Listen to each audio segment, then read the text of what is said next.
ভূত এফএম, হারিয়ে যান ভূতের রাজ্যে। ভূতের রাজ্যে আপনাদের সবাইকে স্বাগত। নতুন ভৌতিক গল্প নিয়ে আরেকটি এপিসোড সাজানো হয়েছে আপনাদের পাঠানো গল্প দিয়ে। নড়াইল থেকে রিফাত পাঠিয়েছেন তার নিজ ভয়েজে একটি ভৌতিক গল্প। এর সাথে আরও একজন পাঠিয়েছেন তার নাম প্রকাশে অনিচ্ছুক, সেও তার নিজ ভয়েজেই পাঠিয়েছেন আরও কয়েকটি গল্প। তো চলুন আর বেশি কথা না বলে শোনা যাক তাদের পাঠানো ভৌতিক গল্পগুলো। তার আগে বলে রাখি, আপনিও যদি আপনার সাথে ঘটে যাওয়া ভৌতিক গল্প আমাদের পাঠাতে চান তাহলে লিখে পাঠাতে পারেন আমাদের কমেন্ট বক্সে।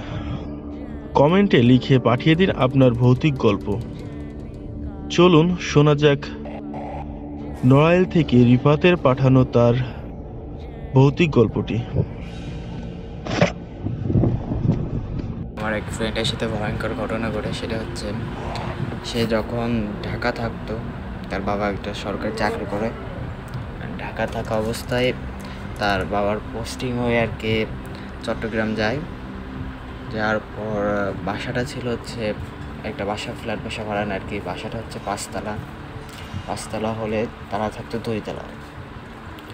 দুইতলায় থাকলে এখন হঠাৎ একদিন সন্ধ্যার সময় সে ছাদে যাওয়ার পর আর কি দেখতে পেলো একটা মেয়ে বসে রয়েছে এখানে। বসে থাকা অবস্থায় সে গেল এবং মেয়েটার সাথে কথাবার্তা বলতে বলতে অনেক সময় ক্লোজ হয়ে যাওয়ার পর একসময় এরকম রোজ প্রতিদিনই দেখা করতে যেত। একসময় এটা অভ্যাসে পরিণত হয়ে গেল। হওয়ার পর হঠাৎ করে একদিন ওই মেয়ে ওর নাম্বারে ফোন দেয়, কিন্তু ওই মেয়েটি ওর নাম্বার পেয়েছিল কীভাবে এটা আদৌ জানা যায়নি।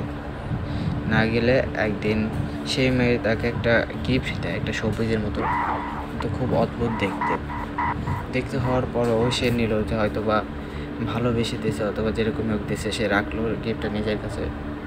রাখার পর একদিন তার ছোট ভাই সেই শোপিসটা হঠাৎ কীভাবে ভেঙে ফেললো, মানে হঠাৎ করে পড়ে যে হাতের থেকে ভেঙে গেল।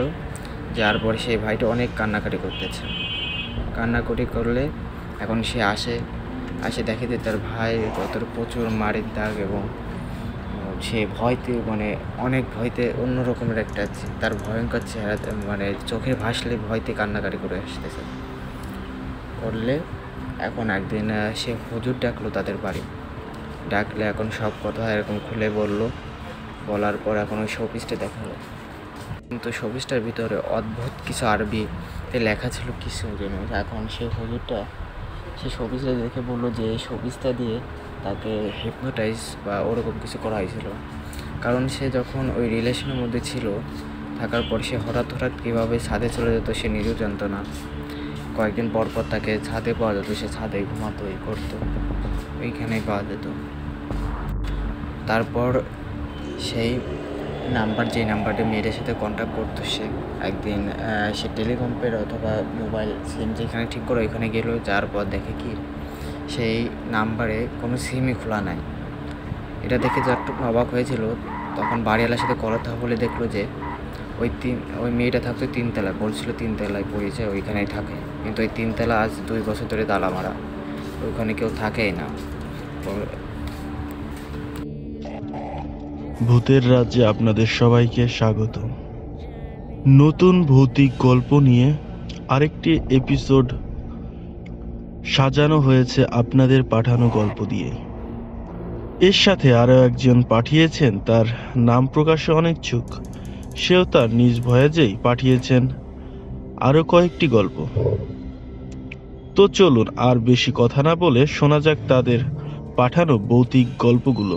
ভূত এফএম, হারিয়ে যান ভূতের রাজ্যে। তখন আমি পড়তেছিলাম এইটে পড়াকালীন, তখন প্রায় 12টা বেজে গেছে। তখন আমাদের বাড়ির সামনে একটা পথ আছে, মেন রোড আর কি। মেন রোডেতে আমাদের বাড়ির সামনে ওটা সরকারি রাস্তা, ওটাও নেমে গেছে। হঠাৎ করে শব্দ শুনি যে ঘোড়া দৌড়াচ্ছে। এটা আসলে অনেকে বিশ্বাস করবে না, এটা আমার না অনেকেরই শোনা। ঘোড়া দৌড়াচ্ছে। আসলে আমাদের 2-3 গ্রামের ভিতর কেউ ঘোড়া পালনও করে না, ওকে পোষেও না, ঠিক আছে। তখন আমি বেরোতে গেলে বাড়ির থেকে নিষেধ করে, খবরদার এক পা বাড়িতে বেরোবা না। তখন আমার বাবা বেঁচে রয়েছে, ঠিক আছে। তো আমি আর বাড়লাম না শুনে, কারণ যেহেতু উনরা মুরব্বী, উনরা অনেক কিছু জানে যে কোন রোডে কি আছে না আছে। আরও একটু বেগব জায়গায় বাড়ি, তো এরকম মনে করো বহুতবার আমার কানে শব্দ আসছে। আবার ওই যে আগে একটা গল্প বললাম না, যে আমরা 3 বন্ধু আড্ডা দিছিলাম শীতের সময়, একটা লাইটের আলো মানুষ রূপে হাইটে আসতেছে, হঠাৎ করে হারাই গেল।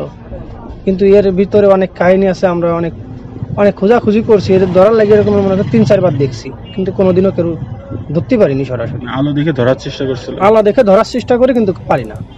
আলো চলে যায়। হ্যাঁ, আলো চলে যায়, মানে কোথায় কোন ফিলে হারাই যায় টের পাওয়ার কোনো কায়দা নেই।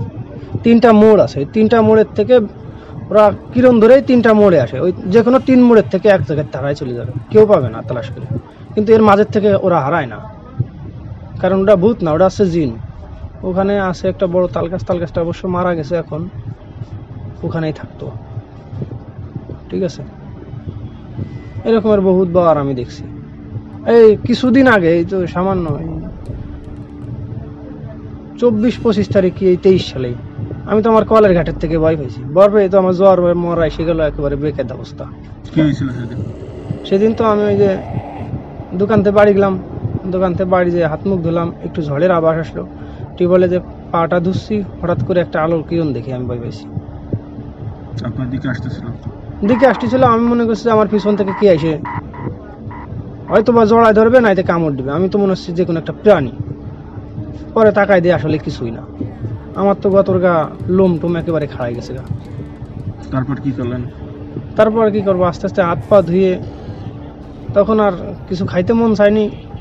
পরে রাত্রি শুয়েছি, আমার তো জ্বর এসে, জ্বর চলে আসলো? জ্বর, সরাসরি জ্বর, মানে বিশাল জ্বর। ঠিক হলো কিভাবে? কোনো ঝাড়ফুঁকের মাধ্যমে নাকি? ঠিক হয়েছে, আমি ওষুধের মাধ্যমে? ঝাড়ফুঁক এবং ওষুধ দুইটাই ব্যবহার করছি। কারণ আমি যেহেতু ভয় পাইছি, তখন আমাদের একটা ভাই আছে, উনি ঝাড়তে পারে, থাল লাগাই।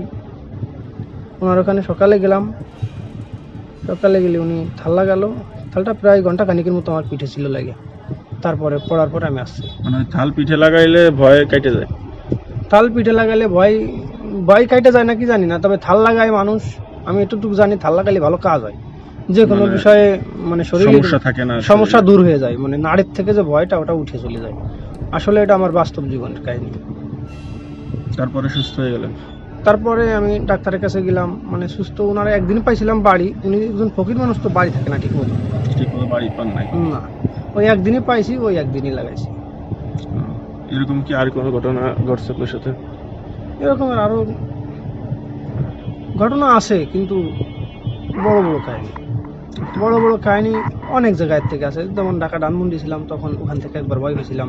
মানে টিপ টিপ বৃষ্টি নামতেছিল, তখন সাইডে মাল আসবে, ফোন দিয়েছে অফিস থেকে, আমি রাত জেগে বসে আছি। তখন আমার কাছে মনে হলো কে যেন একজন পাশ দিয়ে হেঁটে যাচ্ছে। চারিদিকে লাইট মেরে দেখি কিছুই নাই। যে ধানমন্ডি অফিসে হচ্ছে? না, Dhanmondi side office. Side office? হ্যাঁ, লেকের সাইডে। লেকের সাইডে? হ্যাঁ, ওই যে আমলিগির পার্টি অফিস আছে ধানমন্ডি 4-এ, ওখানে। তারপর কি হলো? তারপর তো আমার ওখান থেকে আবার ভয় পেলাম, আবার জ্বর হলো। পরে ছুটি নিয়ে বাড়ি আসলাম, ওরকম ঝাড়ফুঁক করলাম, তখন আল্লাহর রহমতে আমি আবার সুস্থ হলাম। ভূত FM